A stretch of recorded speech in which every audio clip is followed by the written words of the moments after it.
Alright, main event time of July 7th, 2014. We get all the way down to the main event, and it comes down to John Cena battling up against Seth Rollins. Seth Rollins, I think at the moment of Payback, no, that would be Extreme Rules, is the moment that I swung, and I was like, swung away from Roman Reigns, just because that was when the momentum was really starting to get behind him, and sort of seemed like Seth Rollins was the forgotten member. Even though that I thought he fought the best fight of the Extreme Rules match. Of course, everybody remembers him climbing up into the balcony and jumping down onto Triple H and Randy Orton and really swinging the match. I think even at Payback, he jumped off the top of the Titantron and had a moment much of the same, but that was the moment that swung him to I said that this is the guy that I hope becomes the lead member of the Shield, who goes on to have the best matches and have the best career of all these guys in the WWE over the long haul of what's going on. There's a lot of people who think that Seth might be the forgotten member, but Seth was the guy that was picked to do the heel turn and become the member of Evolution or the Authority, however you like to see whatever he is. He's changed his attire, coming out looking like a reject Batman or something like that. I do like the fact that he wrestles without the shirt that he was wearing when he first changed the new attire. Everything's got a new sort of feel to it, and everything's going good.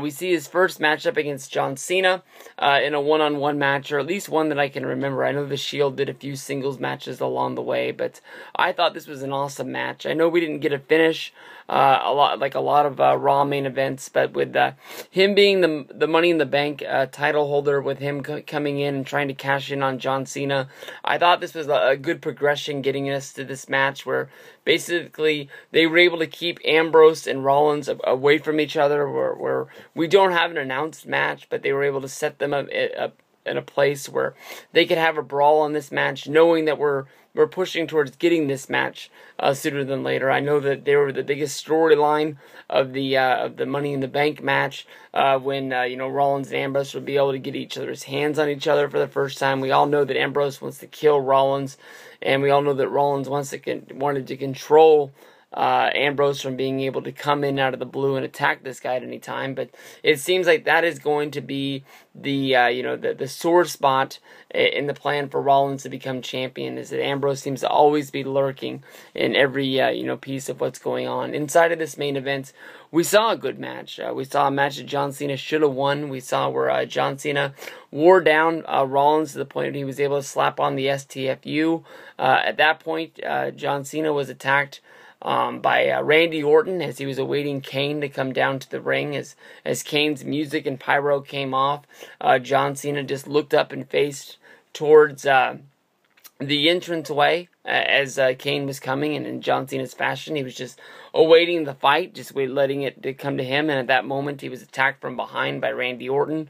Randy Orton and Kane were able to get the double team on him before Roman Reigns told the guy backstage to hit his theme music as he came out towards the ring, where he was greeted by Kane, where he knocked out Kane with the second Superman punch of the night. How Kane didn't see that coming, I have no idea. But basically after that, Cena was able to fight off Orton, hit him in the Attitude Adjustment, and then we got the first stare down between Roman Reigns and John Cena. John Cena had to have seen where Roman Reigns was soaking it in the middle of the ring as the fans chanted Cena sucks earlier in the night. And he was sort of swarmed off on what they were doing. I know that a lot of people see Roman Reigns becoming the next Rock of the WWE, but I think that you could see from the stare down and the look around the arena tonight as they were trying to soak everything in. The Rock needs to get Roman Reigns on the phone and talk to him about how they can do the WrestleMania 28 stare down again, and try to get it better for next time, because it's normally one guy looks left and one guy looks right, but it seems like every time Cena turned his head in a direction, Roman wanted to follow him on what he was doing, and they would end up both looking at the same thing. So you're never going to get that perfect picture of them, side by side in the middle of the ring from this. But definitely these guys are going to be fucking each other up sooner than later. I think that definitely, even though they're both baby faces, when it comes down to it, both of these guys want to be champion. Both of these guys want to be the #1 guy in the WWE. And if everybody else is knocked out, if Kane and Randy Orton get knocked down in the Fatal 4-Way match, Cena and Reigns are going to have to go at it. And it's going to be, you know, wrestling's wet dream. It's going to be an awesome moment. But you know, Roman Reigns did reach out for John Cena's hand to reach it up to the sky, show that he was the victor in all of this. And you know, we got to see Seth Rollins, you know, attempt to try and cash in again, so they're keeping the Money in the Bank briefcase relevant. Sometimes we see where guys cash this in right away, and sometimes we see guys like Dolph Ziggler just hold on to this thing forever. If you go back and you remember Daniel Bryan got the briefcase. He said, "I'm going to cash this in at WrestleMania and become, you know, the champion on the grandest stage of them all." Only for, you know, Daniel Bryan to be carrying that briefcase around with no hype to it. Shortly before he did cash it in, we saw where, you know, Big Show was, you know, trying to encourage Daniel Bryan to cash this thing in, and eventually he cashed it in on Big Show.